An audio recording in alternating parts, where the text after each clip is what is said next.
When I found a receipt tucked inside my wife's winter coat pocket, I almost didn't think anything of it. It was February, the kind of cold that settles into your bones here in Ontario, and I was bringing her coat to the dry cleaner as a favor. That's the kind of husband I was, the kind who did favors.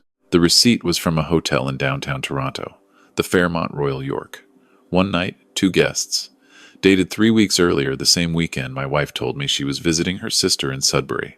I stood in the driveway with that little piece of paper in my hand, the cold wind coming off the lake, and I felt something shift inside me. Not anger, not yet. Something quieter than that. Something that felt like the ground slowly giving way beneath my feet. I put the receipt back exactly where I found it. I took the coat to the dry cleaner.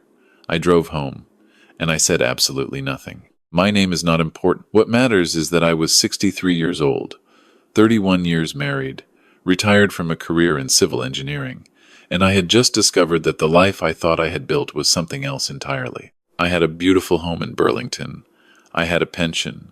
I had grandchildren who called me Grandpa every Sunday. And apparently, I had a wife who was spending weekends at 5-star hotels with someone who was not me. Her name was Catherine. We met when we were both in our early 30s. She was a school teacher. Warm, patient, the kind of woman who remembered everyone's birthday and always brought the right bottle of wine to dinner parties. For 31 years, I believed I knew her completely. The first thing I did when I got home was open my laptop and log into our joint credit card account. Catherine handled most of our day-to-day finances. She had always been more organized than me, and I had trusted her completely with that. What I found when I actually really looked for the first time in years, made the hotel receipt feel like a minor detail. Over the past 14 months, there had been withdrawals and purchases I didn't recognize. A spa in Niagara-on-the-Lake, dinners at restaurants we had never been to together, weekend getaways billed as accommodation in cities across southern Ontario. Thousands of dollars. I sat at the kitchen table doing rough math in my head and reached a number that made me feel sick. I closed the laptop and went for a walk along the waterfront. It was getting dark. The lake was frozen at the edges and gray in the middle, and I walked for almost 2 hours, just breathing cold air and thinking. I am an engineer by nature. I don't react, I assess. I build things carefully, with proper foundations, and I decided that before I said a single word to Catherine, I was going to know everything. The next morning I called my friend Gerald, who had retired from the OPP, the Ontario Provincial Police, a few years before me. We'd known each other since our sons played hockey together in the 90s. I didn't tell him everything, but I told him enough. He gave me the name of a private investigator he trusted in the Hamilton area, a woman named Diane. I met Diane at a Tim Hortons on the edge of town, away from anyone who might know us. She was matter-of-fact, professional, and she didn't make me feel embarrassed for being there. She had handled situations like mine more times than either of us cared to count. We agreed on a retainer, and she got to work. I went home and continued being the husband I had always been. I made dinner. I asked Catherine about her day. I watched the hockey game. I slept beside her in our bed and stared at the ceiling and thought about 31 years and what they meant, and whether they had ever meant the same thing to both of us. Diane called me 2 weeks later and asked to meet again. Same Tim Hortons. She had photographs this time. The man in the photographs was my brother-in-law, Catherine's younger sister's husband. His name was Paul. He was 58 years old, an account manager at a financial firm in Mississauga. He had been married to my sister-in-law, Lynn, for 24 years. They had 3 children together. 2 of those children had been at my dinner table at Christmas, 11 days before I found that hotel receipt. I looked at those photographs for a long time without saying anything. Diane waited. She was good at her job. I thanked her. I paid her. I sat in my truck in the Tim Hortons parking lot for 45 minutes, and then I drove to the hardware store, because I had a plan beginning to form, and I needed to think it through properly before I did anything at all. Here is what I had come to understand, sitting alone in that parking lot. Catherine and Paul were not just having an affair. They were doing it on shared family money and shared family time, at family holidays and family dinners, in full view of children and grandchildren and siblings who had no idea. Lynn had no idea. My sister-in-law, who called Catherine her best friend, who shared everything with her, had no idea that her husband and her sister had been carrying on for, according to Diane's best estimate based on the credit card timeline, well over a year. This was not just a betrayal of me, this was a betrayal of an entire family, and I was the only one who knew. I want to be clear about something. I am not a vengeful person by nature. I spent my career building infrastructure that was meant to last: bridges, drainage systems, public works. I believe in doing things properly and doing them once. What I decided to do next was not about cruelty. It was about consequences. It was about making sure that whatever happened next, the truth was documented, protected, and impossible to dispute. First, I called a family lawyer in Oakville, someone Catherine didn't know and had no connection to. I explained the situation. She told me exactly what I needed: financial records, evidence of the affair's timeline, documentation of any marital assets that may have been depleted. I went home that evening and quietly began photographing documents. Our mortgage papers, our investment accounts, our RRSPs, our wills. I scanned everything and sent the files to a secure email address my lawyer had set up for me. Catherine used her laptop at the kitchen table every evening and never once noticed that I was doing the same thing, right beside her, building a careful and complete record of our financial life together. Second, I had a long conversation with Gerald over the phone. Not about the affair, I still wasn't ready to say it out loud to someone who knew us both, but about recording laws in Ontario. He reminded me that in Canada, it is legal to record a conversation as long as you are a participant in that conversation. I thanked him and we talked about the Leafs for 20 minutes afterward, because that is what old friends do. Third, I went to Canadian Tire and bought a small digital voice recorder. Nothing fancy. I put it in the breast pocket of my shirt every morning for 3 weeks. I did not have to wait long. Catherine had developed a habit of taking phone calls in the backyard, even in February, which I had always attributed to her wanting privacy while she talked to her friends. I had never questioned it. Now I understood why she needed the privacy. One Saturday morning in March, I was sitting at the kitchen table with my coffee when she stepped outside with her phone. I followed her, quietly, and stood just inside the sliding door, which she had not fully closed against the cold. I heard her say Paul's name. I heard her laugh in a way that I had not heard her laugh in a long time. And I heard her say, clearly and without any hesitation, that she had looked into it, and that as long as we kept the house in joint tenancy, she would be entitled to half on separation. That she wasn't worried. That she had time. I stepped back from the door. I reached into my breast pocket and made sure the recorder was running. It was. I went to the living room and sat down with my coffee and waited for her to come back inside. Who was that? I asked. Lynn, she said, without missing a beat. Just checking in about Easter. I nodded. That's nice, I said. Give her my love. I want to tell you something about that moment. It was the last time I felt anything like grief. After that, what I felt was very clear and very calm. I was an engineer. I had my measurements. Now I was going to build something. My lawyer had advised me to wait until the documentation was complete before initiating any separation conversation. I agreed with her. But there was something I wanted to do first, something that had nothing to do with lawyers or legal proceedings, and everything to do with the specific kind of justice that paperwork cannot deliver. Catherine kept a small basket on the top shelf of our bedroom closet. She used it to store personal items, lotions, a heating pad, the kind of things she preferred to keep out of the shared bathroom. I had never had any reason to go into it. After everything I'd learned, I finally did. Inside the basket was, among other things, a small tube of personal lubricant, the kind sold at Shoppers Drug Mart. Completely ordinary, except that I knew it was not there for any occasion that involved me, and had not been for quite some time. I stood in the closet for a moment, holding it. Then I went downstairs to the garage, where I keep my workshop.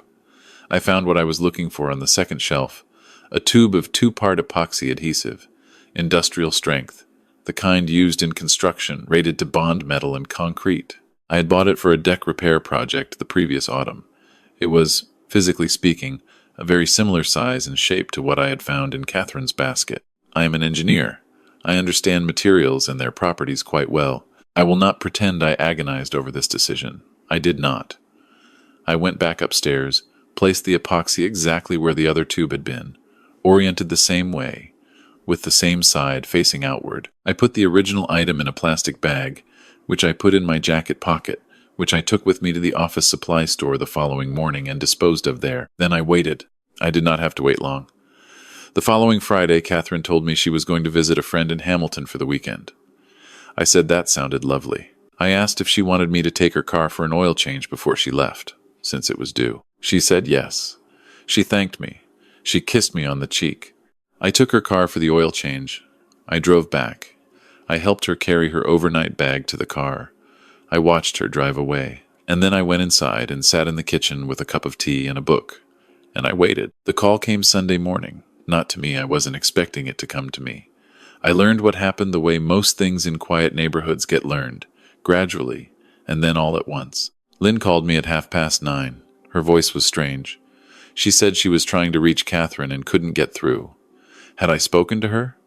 I said I hadn't heard from her since Friday. I asked if everything was all right. There was a pause that told me everything I needed to know about what Lynn was beginning to understand. I found out the rest of it from Gerald, who had a contact at the Hamilton Paramedics dispatch through his years with the OPP. 2 individuals had been transported to Hamilton General Hospital on Sunday morning. The situation had required medical intervention to separate them. The duty nurse who handled the intake, Gerald told me later, had described it as one of the more unusual calls of her career. Both individuals were treated and released. Neither was in serious medical danger. They were, however, required to provide identification and explain the circumstances, and those circumstances had to be documented. It was, as these things go, thorough and irreversible. Catherine came home Sunday evening. She did not look at me when she came through the door. She went straight upstairs. I heard the shower running for a very long time. I was sitting in the living room when she came downstairs. I had the voice recorder on the coffee table in front of me. I had a folder beside it with copies of the bank statements, the hotel receipts, and Diane's report with the photographs. I didn't raise my voice. I am 63 years old, and I have built things my entire life. I know what happens when you let something collapse under its own weight. I said, "I'd like you to look at these." She sat down. She looked. She didn't say anything for a very long time. Then she said, "How long have you known?" I said, "Long enough." I told her I had already spoken to a lawyer. I told her the financial records had been secured and provided to legal counsel. I told her the recording of her conversation in the backyard in March was included in my documentation. I told her that whatever she had discussed with Paul about the house and the timing and the separation proceedings was information my lawyer was already aware of, and that any attempt to move or conceal assets going forward would be noted. She started to say something about making a mistake. I held up one hand and she stopped. "The lawyer will be in touch with your lawyer," I said. "That's where this conversation goes from here." She slept in the guest room that night. By the following weekend, she had moved to her brother's place in Kitchener. Lynn called me about 2 weeks later. It was a hard conversation. She had found out about Paul the same way most people find out about these things, from someone who thought she already knew. "We talked for almost an hour," she cried. I let her. At the end of the call, she said, "I'm sorry. I don't even know why I'm calling you. You must be going through the same thing." I told her I had gone through it, that the worst part was already behind me. Our children, my son and daughter, found out gradually over the following month. They were devastated in the particular way that adult children are when they discover that the parents they thought they knew were strangers to each other in some essential way. My daughter called me almost every evening for the first 3 weeks. My son drove up from Guelph and spent a weekend with me, and we went for long walks along the lake and didn't talk much, which was exactly right. My grandchildren don't know the details. They know that Grandma lives somewhere else now, and that Grandpa's house is still the same house it always was, with the same kitchen and the same back deck and the same old barbecue that I have been meaning to replace for 6 years and keep not replacing. The settlement took 8 months. My lawyer was thorough and prepared, and she had documented everything I had given her. The house stayed with me. Catherine had, in the end, less leverage than she had apparently assumed she would. The RRSP split was handled according to the letter of the law. The joint accounts were divided. Everything was accounted for, because I had made sure it would be. I am not going to tell you it wasn't painful. 31 years is 31 years, and even when something turns out to be built on a cracked foundation, the demolition still leaves a hole in the ground that takes time to fill in. I had evenings that were very quiet and very long. I had mornings where I stood in the kitchen making coffee for one, and felt the specific weight of that. But here is what I also had. I had done everything correctly. I had not acted out of panic or rage. I had not said anything I couldn't take back. I had not given anyone any reason to portray me as the unstable one, the unreasonable one, the one who had lost perspective. I had measured twice and cut once, the way my father taught me, the way I taught my own son, the way I will probably tell my grandchildren someday when they are old enough to understand that patience is not the same thing as weakness. Paul's situation, I understand, became quite complicated. The medical report from Hamilton General had to be disclosed during his own divorce proceedings, and the circumstances were, Gerald assured me with some satisfaction, difficult to explain in flattering terms. He no longer works at the same firm. Lynn got the house in Mississauga. Catherine, last I heard through the small and inevitable circuits of shared acquaintance, is renting an apartment in Oakville. We have not spoken since the settlement was finalized. There is nothing left to say. I spent last summer rebuilding the back deck. Proper lumber this time, pressure-treated, the kind that will last 20 years. My son came up for a weekend and helped me with it. And my grandchildren ran around the yard and got in the way in the cheerful and useless manner of children everywhere. And when we were done, we stood back and looked at what we had built, and it was solid. It was exactly what it was supposed to be. That is all I ever wanted, if I am honest. Not revenge, not drama, just something solid, something true.